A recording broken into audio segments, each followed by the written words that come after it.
Hello friend, welcome to my YouTube channel. आज के class में हम लोग समास पढ़ने वाले हैं, तो आप लोग क्लास में अंत तक बने रहिएगा।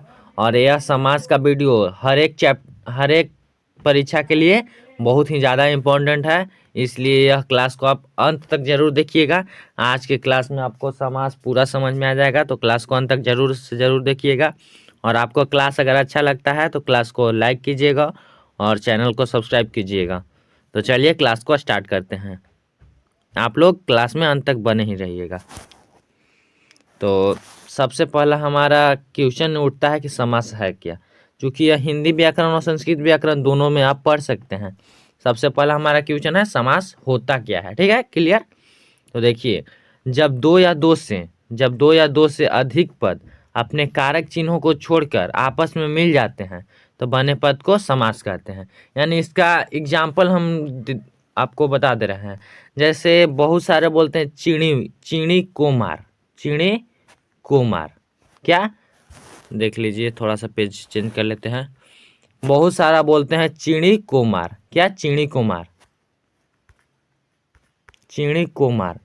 तो देख लीजिए, चिड़ी को मार, तो एक जो को है से कारक चिन्ह है, को है से कारक चिन्ह है। और यहाँ क्या लिखा है, जब दो या दो से अधिक पद अपने कारक चिन्हों को छोड़कर आपस में मिल जाते हैं तो को है से कारक चिन्ह, तो को हटा देंगे हम, तो क्या लिखेंगे, सिर्फ चिड़ी मार।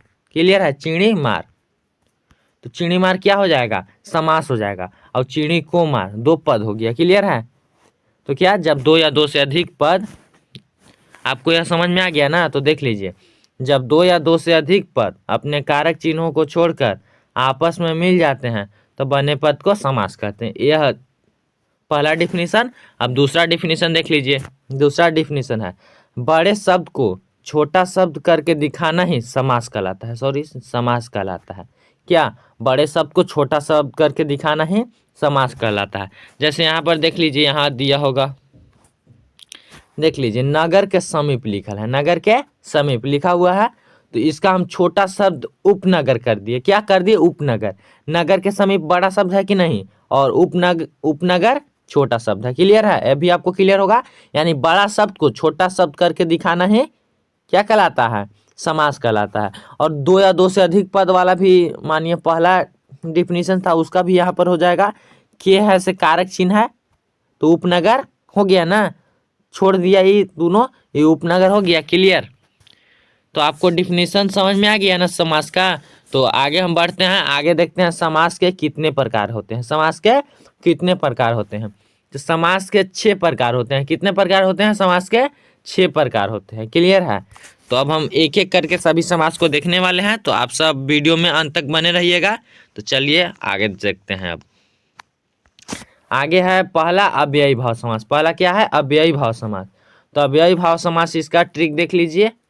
जिसके पहले अनु, अति, उप, प्रति, यथा, नीर, आ इत्यादि रहे तो उसे अव्ययी भाव समास कहते हैं। क्या क्या, अनु, आप ये याद रखिएगा, अनु, अति, उप, प्रति, यथा, नीर, आ इत्यादि रहे तो उसे अव्ययी भाव समास कहते हैं। क्लियर है। देख लीजिए, इसमें उप छिपा है, उप इसके पहले है, जिसके पहले देखिए उप है ना, तो ये भी हो जाएगा अव्ययी भाव समास। आ है, देख लीजिए, आ भी होगा, देखिए आ यहाँ है तो आ छिपल है। यथा, देखिए यथा भी होगा, यथा देखिए ये वाला है तो यथा हो गया। तो ये सब अव्ययी भाव समास है। देखिए अनु, अनु भी होगा, देखिए अनु फर्स्ट में है तो यहाँ भी अनु है ना, अनु देख लीजिए यहाँ पर अनु है। और प्रति भी है, देख लीजिए प्रति, देख लीजिए यहाँ प्रति भी होगा, देखिए है ना। तो आपको समझ में आ गया। जिसके पहले अनु, अति, उप, प्रति, यथा, नीर, आ इत्यादि रहे तो उसे अव्ययी भाव समास कहते हैं। तो अव्ययी भाव समास आप पहचान लीजिएगा ना। तो आगे देखिए, अगला भेद है तत्पुरुष समास। क्या है अगला भेद, अगला भेद है तत्पुरुष समास। तो तत्पुरुष समास का आप डिफिनेशन देखते हैं। जिस समास में, सॉरी यहाँ समाज लिखा गया है, जिस समास में जिस समास में ने, में, को, से, पर, के, की का बोध हो उसे तत्पुरुष समास कहते हैं। जैसे में, यानी बोल सकते हैं, जैसे में जगदम्बा, तो जगदम्बा को हम तोड़ेंगे तो क्या हो जाएगा, जगत की माता, जगत की माता होगा ना, जगदम्बा माने जगत की माता। क्लियर है। तो की आया ना, देखिए की हम दिए हैं यहाँ, तो यहाँ भी की आया।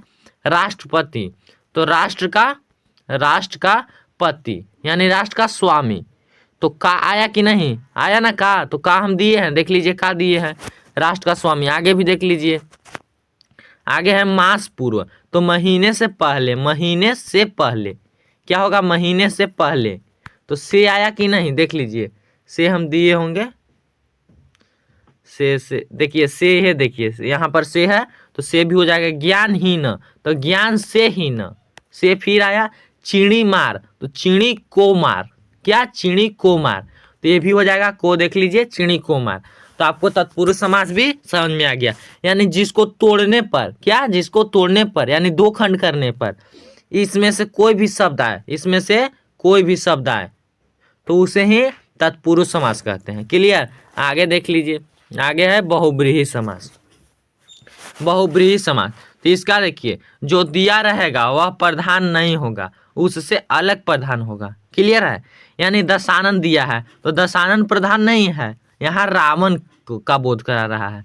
चतुरानन दिया है तो चतुरानन नहीं, यहाँ ब्रह्मा जी, ब्रह्मा यानी लंबोदर दिया है तो लंबोदर नहीं, गणेश, क्या गणेश। क्लियर है। यानी जिस समास में देवी देवता का बोध हो उसे ही बहुब्रीहि समास कहते हैं, यानी देवी देवता का बोध हो, बोल सकते हैं हम देवी देवता का बोध हो। क्या कि रावण देख लीजिए, ब्रह्मा देख लीजिए, गणेश देख लीजिए, चंद्रशेखर भी हो जाएगा, क्या चंद्रशेखर।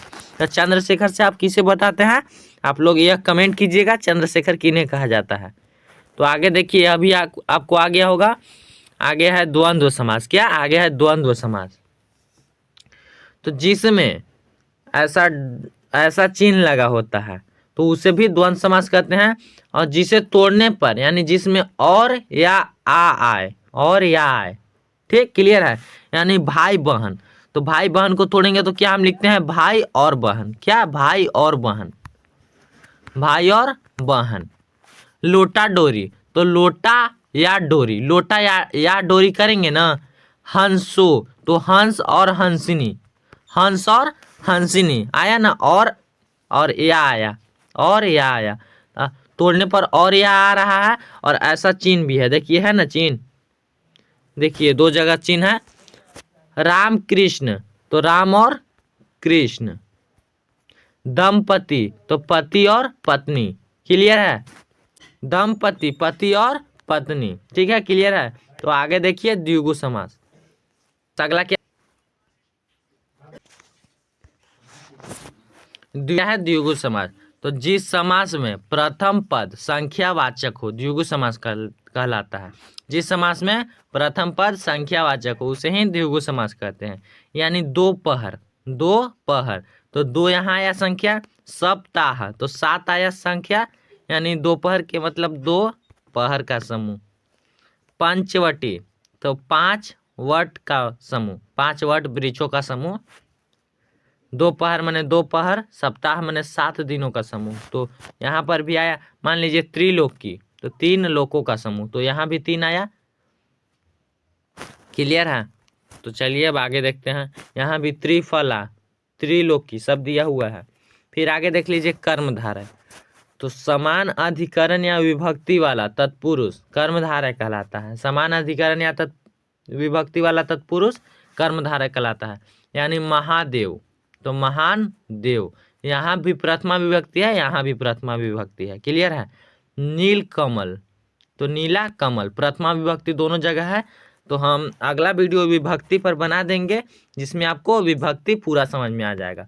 तो ऐसे भी विभक्ति मतलब समझ लीजिए, एक ही लिए लग रहा है कि नहीं। महान, महान में कुछ नहीं है, देव, देव में भी कुछ नहीं है, नीला, नीला में भी कुछ नहीं, कमल में भी कुछ नहीं। तो क्लियर है ना। तो आपको यह क्लास कैसा लगा कमेंट जरूर कीजिएगा। और हमारा एक प्रश्न है, आप लोग आंसर जरूर दीजिएगा कि घनश्याम, घनश्याम, घनश्याम कौन सा समास है, इसका कमेंट जरूर कीजिएगा। क्लियर है। घनश्याम कौन समास है। और एक ठो और कर दीजिएगा, त्रिफला, त्रिफला कौन समास है। दोनों का कमेंट जरूर कीजिएगा। तो क्लास को हम यहीं पर बंद करते हैं।